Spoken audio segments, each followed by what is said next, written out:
Hi, the topic for today is the Minnesota and Cleveland trade. Kevin Love has just been traded to the Cleveland Cavaliers for Andrew Wiggins, Anthony Bennett, and a first-round draft pick. This is such a blockbuster trade that it took about a month to get under control. Kevin Love averaged about 25 points per game last year and about 11 rebounds. That's all-star stats. On the other hand, Andrew Wiggins is coming off an amazing college career, as long as Anthony Bennett with about 3 years pro, and the first-round draft pick will help so much. I honestly think that the Timberwolves have won this trade in getting two younger players in Andrew Wiggins and Anthony Bennett. Also, if the Timberwolves do not get the upper hand in this trade, they will also get the upper hand in that first round draft pick. I'm Ben Goldberg, and thanks for listening. This is Harrison Rosenthal, and this is your coverage of the Minnesota-Cleveland trade that just went down this morning. Kevin Love has been traded to the Cleveland Cavaliers for Andrew Wiggins, Anthony Bennett, and a 2015 first-round draft pick. This is a very stupid move on Cleveland's part. They gave up their first-round draft pick from last year, their first-round draft pick from this year, and their first-round draft pick from the upcoming draft next year. Wiggins and Bennett were both first-round picks by Cleveland, and to see them go to another team this early in their career, wow.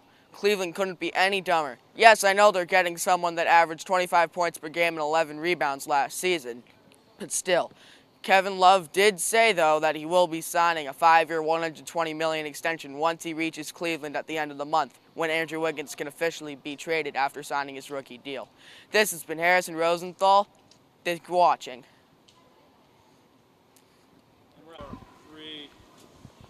Hi, I'm Lucas Dotson. I'm here to rant about the Cleveland Cavaliers and Minnesota Timberwolves trade. I think that this was a completely awful trade by the Cleveland Cavaliers. Seriously, you just got two first-round draft picks who were not just a first-round draft pick, but a number 1 overall pick. And you just trade them away like that. You don't do that. That is potential for your team right there. I know Kevin Love, big superstar, 26.1 points per game, 12.5 rebounds per game. But so what? He's 26 years old. I know, he's still young. But here's the thing. Anthony Bennett and Andrew Wiggins, they're both young. And there's a 2015 first-round draft pick. That could be, if Cleveland doesn't succeed that well, they could be in the top 20 draft pick. And you could get some legitimate talent out of there.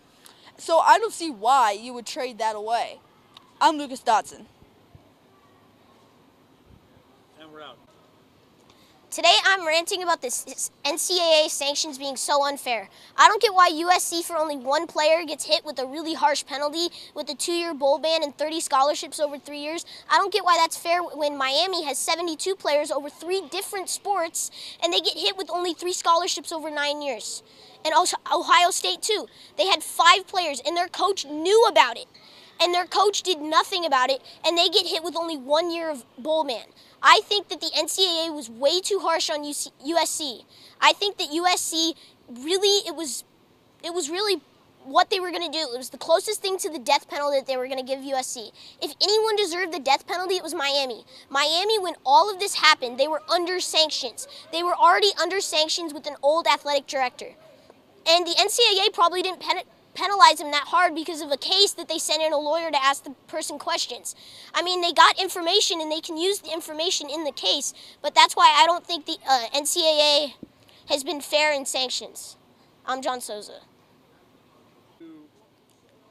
Hi, I'm Edward Hawley for ESPN, and today I'm going to be ranting about the MLB rule for home plate. I think it is a complete joke. The catchers should be allowed to block the plate. I know the MLB is trying to protect the catchers, but if they can't block the plate, it's almost impossible to get the tag down. If they're standing off to the side and a throw comes in from the outfield, you have to try to tag them from behind. And then the runners, they have a straight line to come into home plate. If the catchers can't block home plate, how are they going to get the tags down? I know people don't like seeing collisions happen, but to win games, you need outs. So the runners have to slide around the catchers to try to score. Now all they have to do is just run right. They can just run right by them. I'm Edward Hawley. And we're going live in 5, 4, 3. Hey, I'm Sam Cohn. I'm going to be talking about the Becky Hammon as the new San Antonio Spurs assistant coach. I think this is great for the NBA and for women who don't want to be with the WNBA. They want to make history. Becky Hammon did it. I think she's a great first woman to do this. She's a Hall of Fame WNBA player, 37 years old, top 15 of all time, and played for San Antonio. She knows what the city's like. She probably knows what the guys are going to probably be doing. She has a great basketball mind. I think this is great for the NBA. And Greg Popovich that's his most reliable person to go to as an assistant coach. This is Sam Cohn. All right. Thanks, man. 5, 4, 3. Hey, this is Joseph Upperman, and I'm ranting about the Ray Rice thing. I'm sorry. Can we start? Let's go again. 3, 2. Hey, this is Joseph Upperman, and I'm ranting about Ray Rice. Why can he beat up his wife when people just smoke marijuana and they get a 4-game suspension and he gets a 2-game suspension? What's with that? You can just now beat up people and no one cares? This is just crazy. It's an outrage, and this is why I don't like marijuana is illegal. Everyone knows that. But when you beat up someone, that should be a worse penalty than just smoking something. You're actually endangering other people. So when next time he does that, you should give him a whole entire year suspension. Because if he gets a 2-game suspension again, it will be an outrage. That's weird. I'm Joseph Upperman. Back to you. Usually you want to figure 3, 2. Hi, I'm Caleb Creighton at UCLA, and I'm going to talk to you about one and dones in the NCAA. I think one and dones are a disgrace to basketball. I mean, every other sport, people don't go one and done or 0 and done, unless they're like international, football, baseball, whatever. I think that education is a bad thing to waste, and that you should have like at least 2 years in between graduating high school and going into the NBA, because if you don't make it in the NBA, you need something to do. And if you need something to do, you might look a little weird at 50 walking around a college campus. So I'm Caleb Crane with SI Kids, and that was my rant. All right, dude, I bumped the camera, but that's good, man. And we're out. Hi, I'm Solomon Koliako, and this is my rant. As a Boston Red Sox fan, I watched the Red Sox play the Cincinnati Big Red Machine in the 1980s. I absolutely loved the Red Sox at that time with Carlton Fisk and Carl Yastrzemski and all their great players. And I remember watching Carlton Fisk get that big home run, and I remember Cincinnati winning in the 7th game. But the big part of that was Pete Rose. I think that Pete Rose is not in the Hall of Fame is one of the most terrible things in baseball. Pete Rose leads the league in hits all time. He has over 4,000 hits. He leads Ty Cobb, who's in the Hall of Fame and is one of the greatest players of all time. He gambled on some games. I understand that. That was during manager, not player. Also, if any person who cheats by taking steroids even has consideration to go into the Hall of Fame, I don't think there's any question whatsoever that Pete Rose should be in the Hall of Fame. I'm Solomon Koliako, and that was my rant.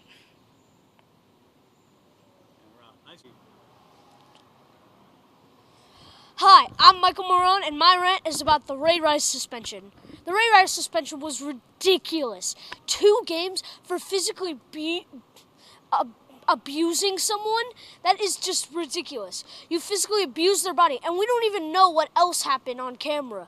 We only saw just a little bit. Yeah, okay, Josh Gordon smoking marijuana, he gets sick a whole season, but I think but you're beating someone up?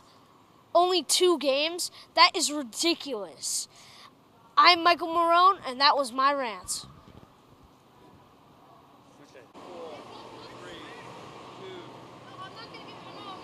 Hi, this is Eli Lester, and I'm here to give the Phillies a wake-up call. At the trade deadline, the Phillies didn't do anything. Sure, I'm not a Phillies fan, but they had everybody to trade, and they could have got David Price. They could have let go of Ryan Howard, Jimmy Rollins, Chase Utley, Cole Hamels, and Cliff Lee, and they didn't do nothing. If they want to win a World Series in the next year, they have to do something. I am angry at Ruben Amaro for not doing anything. This has been Eli Lesser here, and that was my rant.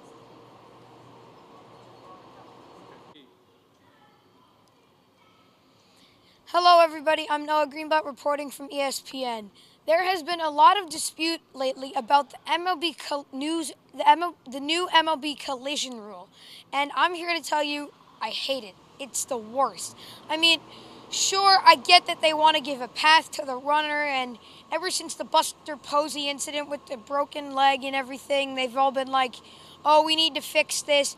But here's the thing: if you need to give a path to the runner every time, more likely than not, you're going to end up losing the game. I mean, every time there's a play at the plate, basically what you're seeing is this. Oh, I can't stand there. Oh, I have to lean out of the way, and I still have to put my glove on him. It's harder for the catchers, and it's harder for the runners, too, because the runners, they still have to move around the tag. I think that it's actually the runner's fault that this is happening, because it's really the runners who are causing these collisions. The runners are either sliding or running head on into the catcher, and that shouldn't be, that shouldn't be any reason why to change the rule. I mean, sure, if the catchers are getting hurt, you should do something about it, but you don't need to change the rule entirely. I mean, collisions, they're part of baseball. They've been part of baseball. I mean, have you ever watched the clip of Jackie Robinson stealing home for the first time against the Yankees? Yeah, that was a collision. That was part of baseball. You can't change something that's been there since, baseball even started. So, I mean, I think I would want to say something to Bud Selig, even though it's his last year. I'd want to say something to him about changing this rule. Live from the UCLA campus, I'm Noah Greenblatt with ESPN. Nice jump. 3, 2. Hi, my name is Will Myers here at ESPN, and I'm here to talk about the umpires and how much bad calls they make. When on a challenge, the fans always see it, and it's like out or it's safe and it's clear, but the umpires just keep the call. It's crazy. Why would they do this? They just overturn the call or just keep the call. Like, out is safe, safe is out. Who gets it? That'll wrap it up for ESPN.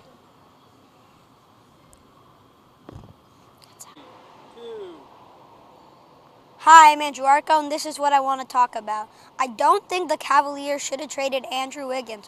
One, right after they got LeBron James, they shouldn't get. Oh shit. Let's go again. Hey, you know what you're gonna say? We're going live in 5, 4, 3. Look into the camera. Hi, I'm Andrew Arco. Do it again. Okay. 3, 2. Last chance, and we'll just keep rolling with it. 3, 2.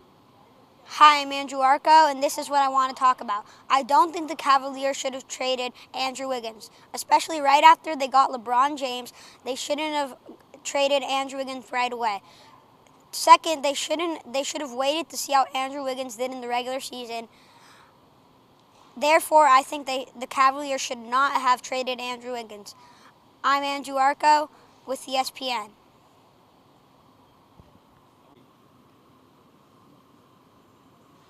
Hi, I'm Peter Ling here at UCLA, and here's what I need to talk to you about. There's so many young players in the MLB who are always being all cocky and think they're too good for everyone. For example, Yasiel Puig. Well, I think that this should not happen, and the MLB should do something about it. Ever see Yasiel Puig hit a fly ball to the deep center and flick his bat, and then just to realize it got caught by the center fielder 20 feet in front of the fence? I think when this happens, all these unsportsmanlike things, that the MLB should suspend the players for a game or two just to teach them a lesson. Yasiel Puig's always catching fly balls and just throwing them in. And the other day, Albert Pujols took advantage of that. Normal fly ball, Albert Pujols tags from first to second. See, anyone else would have thrown him out because they would have used their all and thrown him out. Yasiel Puig shows up, always showing up late to games, so the manager, Don Mattingly, does something about it. He suspends him for a game. I think the MLB should do that, not just their own managers. They have to take it upon themselves to do right. I'm Peter Lang here at UCLA. Thanks for listening.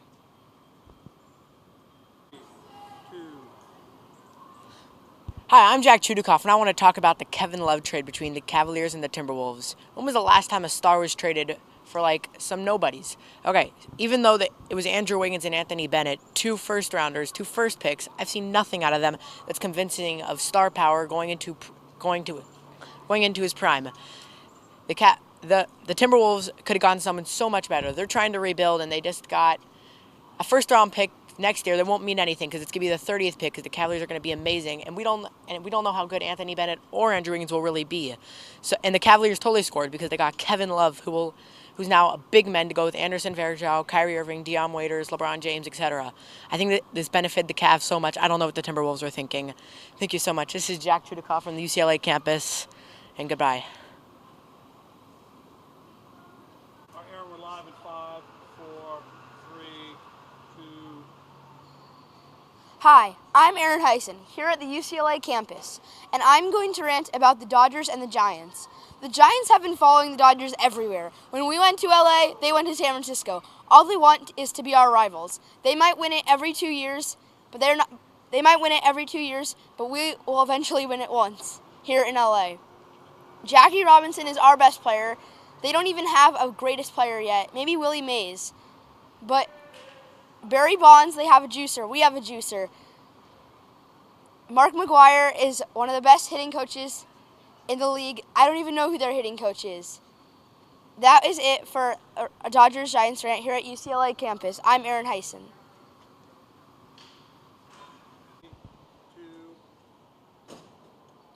Hello, I'm Malcolm Hobart, and I'm here at UCLA campus, and I'm going to be talking about the Blue Jays and what happened to them in the second half, or just nearing the second half.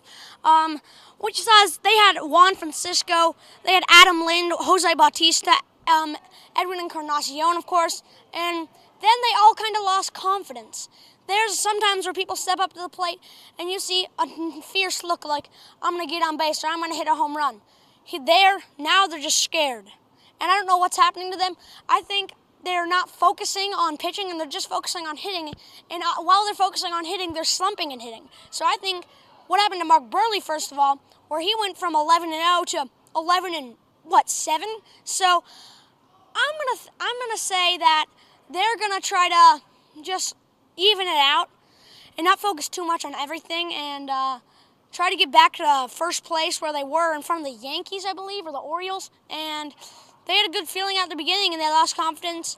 Jose Bautista lost it, and Edwin Encarnacion lost it. Adam Lind lost it. Juan Francisco lost it, and the pitching. So that's going to wrap it up here, and I'm Malcolm Hobart at UCLA. 2. Hi, I'm Charlie Hobart reporting to you live from UCLA campus, and today I'm going to rant about the new blocking the plate rule in the MLB. I feel like Bud Selig, but to be a catcher, you got to be tough. As one of the broadcasters I love once said, you got to be tough. If you're going to be a catcher, you got to be tough just to catch a bullpen session. So, I mean, it takes away from a lot of the history with Ray Fosse and Pete Rose in the All-Star game. Pete Rose absolutely crushed Fosse. It was a moment to remember. I'm sure Rose will remember it for the rest of his life. All baseball players will remember it for the rest of his life. The rule with Buster Posey, he got hit. He hurt us severely, out for the season. I mean, he decided he was going to block the plate. I feel like it's on him. Okay, if he had positioned himself a little differently, none of that would have happened. A couple years later, Prince Fielder trucked him. He was fine. So I feel like it's not severe injuries. There's one severe injury with Buster Posey, and that's really it. So, there's another situation. Starlin Marte had a walk-off inside the park home run because the catcher could not block the plate. He could have trucked him if he was blocking the plate. We could have gone into a 15-inning walk-off. That would have been more fun to watch than just an inside the park reviewed reversed call. I'm Charlie Hobart ranting about the blocking the plate call at UCLA.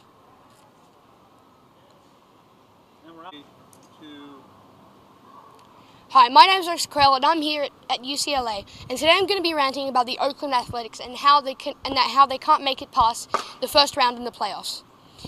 Well, the Oakland Athletics, I'm an Oakland Athletics fan, and I've seen for the past 2 years they've made it to the playoffs, having one of the best regular seasons in the American League and even in the whole MLB. But then for 2 straight years they get knocked out by, guess who? The Detroit Tigers. And it's the Oakland Athletics have a lot of good players, a lot of talented players, very good pitching staff, very good bullpen. But now they just can't get some wins in the postseason. So hopefully this year they'll be able to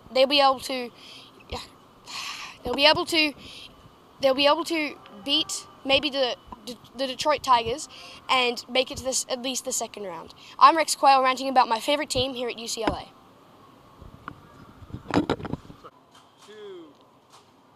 I'm Sam Schwartz reporting live from UCLA, and I'm ranting about the Ray Rice situation.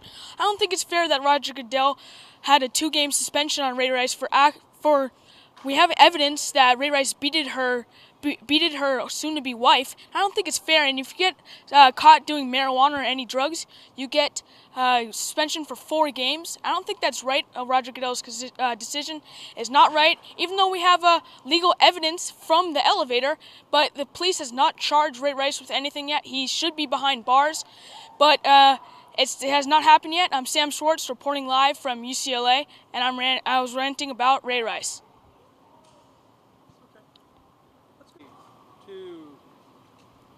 Hi, my name is Aaron Goldstein, and what I'm here to rant about today is the Los Angeles Lakers. Now, the Lakers used to have a dynasty, 16 championships.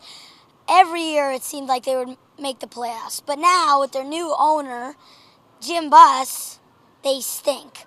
They haven't won a playoff game in 2 years, and here's why here's the reason.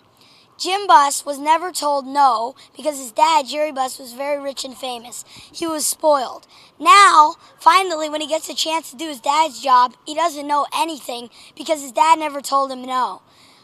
Anyway, the Lakers are going to stink again this year. They picked up Jeremy Lin and Carlos Boozer, but that's not enough. Those are what we call role players, and role players don't help a team that has no stars. Role players are for teams that have good stars.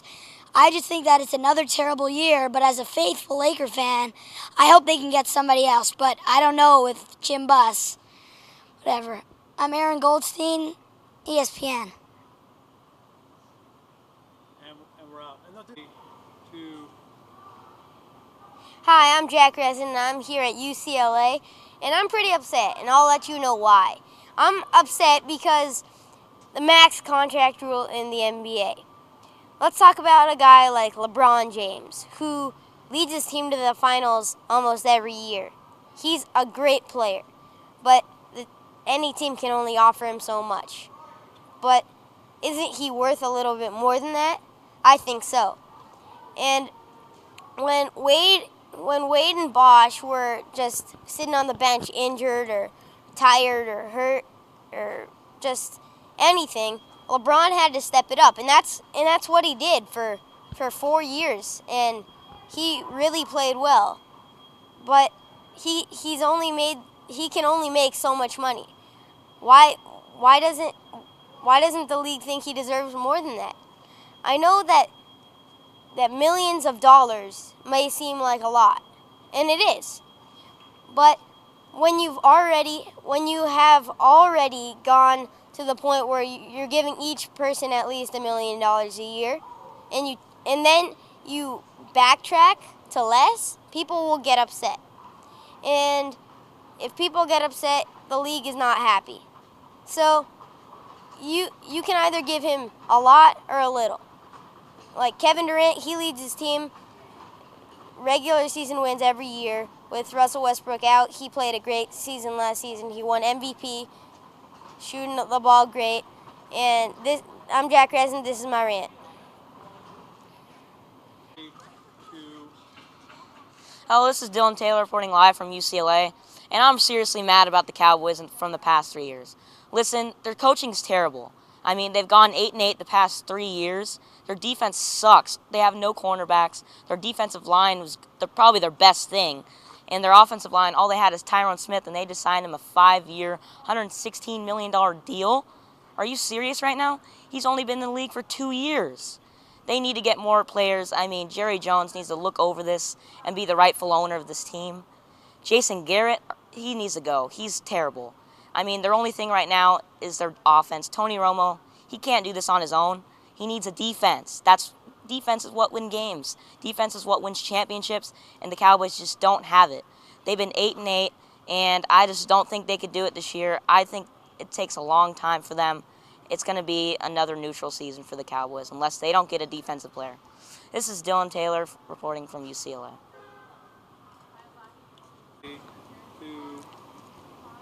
Hi, I'm Jack Berenson, and I'm here at UCLA, and I'm going to rant about the Los Angeles Lakers. The Los Angeles Lakers were not good last season. They had one of the worst seasons ever in Laker history, and they didn't make any big moves in the offseason. They couldn't get Carmelo Anthony or LeBron James or Kevin Love, so they're not going to be good for the next couple years. Kobe Bryant and Steve Nash are retiring, and they need someone to replace them.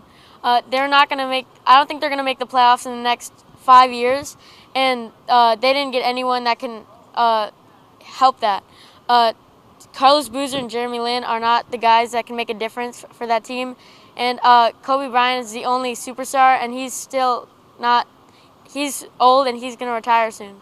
So I think the Los Angeles Lakers need to make big moves to get into the playoffs for the next couple years. This is Jack Berenson, Sports Broadcasting Camp.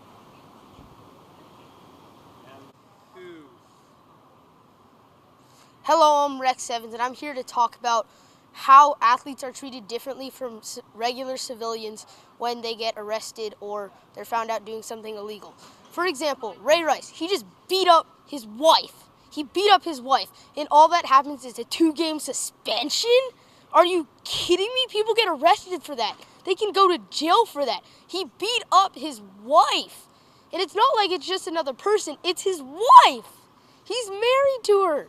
He beat her up. And it's like, oh my God, 2 games. Oh my God, I'm never going to do it again. And then you look at Ray Lewis. Remember, he was in that, nobody's not totally clear on the details, but he was there when that brawl when 2 people ended up dead in 2000. And he still played in the Super Bowl. He won a Super Bowl that year. And what some people don't know is that he was there at that party to cheat on his wife. He was cheating on his wife with another woman. His pregnant wife, he was cheating on her with another woman, and then it ended up 2 people are dead. Nothing happens. It's crazy. And just now, Dustin Johnson, for the 3rd time, is tested positive for illegal drugs. Are you kidding me? And all he gets is a 6-month ban from golf? I'm Rex Evans, ESPN.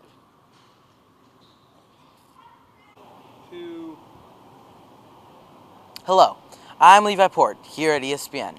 Today I will be talking about the NBA draft age limit. This is crazy. The kids can go at 19 years old, their first year of college. This is just a joke. These kids are in their first year of college and they're allowed to go. What if they have a bad career, or what if they even have a good one? What are they going to do after that? They're going to have no experience. They're going to have learned nothing. College is where you learn to have a job and do it. If they're leaving after their freshman year, they're not getting any intelligence, and this is bad for the kids. The parents want them to have degrees and have a good life, and this is not good. This is going to lead them to make bad actions. And also, if they stay longer, if they moved it up to you have to do 2 years in college and you have to be 20 years old, that would be much better, because also the players would be much more mature in basketball and have much more experience. And the NBA would be more exciting because all the players would have more experience. The rookies would be much more exciting because, you know, they've been in college for 2 years. And also the NCAA's ratings would go up. Their studs would stay in the league, stay in the tournament for 2 years. They'd have all, like Jabari Parker, Andrew Wiggins, they'd be again this year, and everyone would be so excited. This is crazy. They should have to do 2 years. This is bad for the kids, and I feel bad for every single one of them. I'm Levi Port here at ESPN.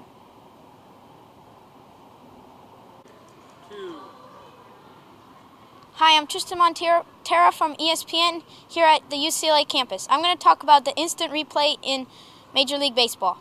The instant replay takes the arguing out of baseball, so the managers don't argue with the umpires anymore. So I don't like it. Also,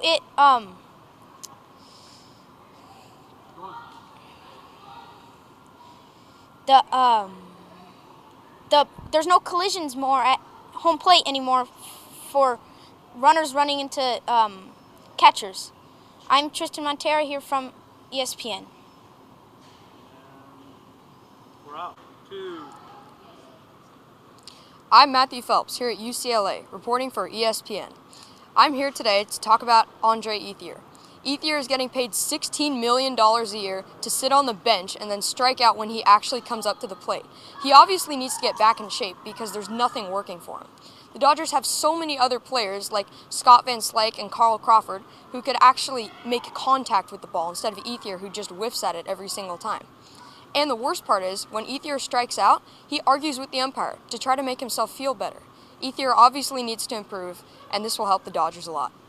I'm Matthew Phelps, ESPN.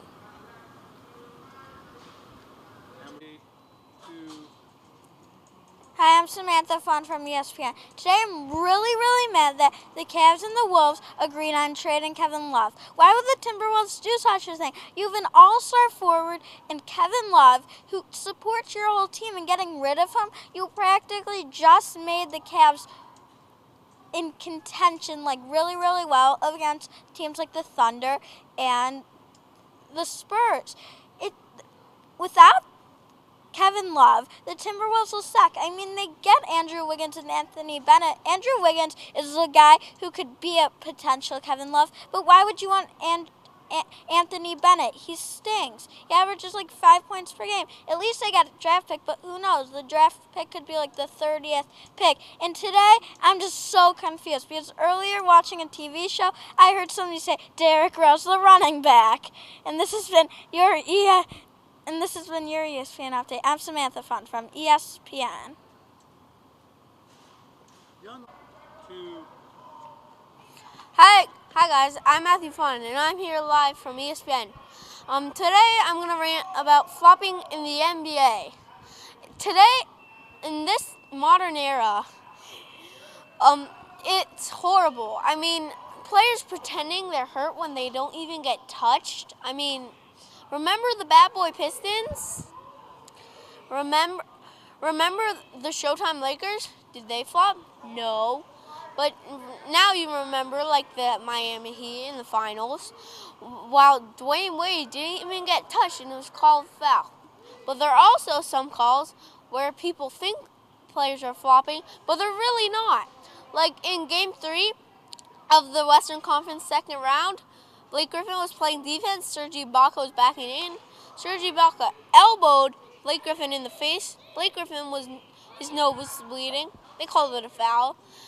Some stuff like that, and I'm an LA fan, it gets me really mad. I mean, just to see that they're like tough and strong players in the NBA faking like they're hurt and acting weak, it's not good. This modern era is not good. I'm not happy with it. This has been Matthew Fawn, ESPN.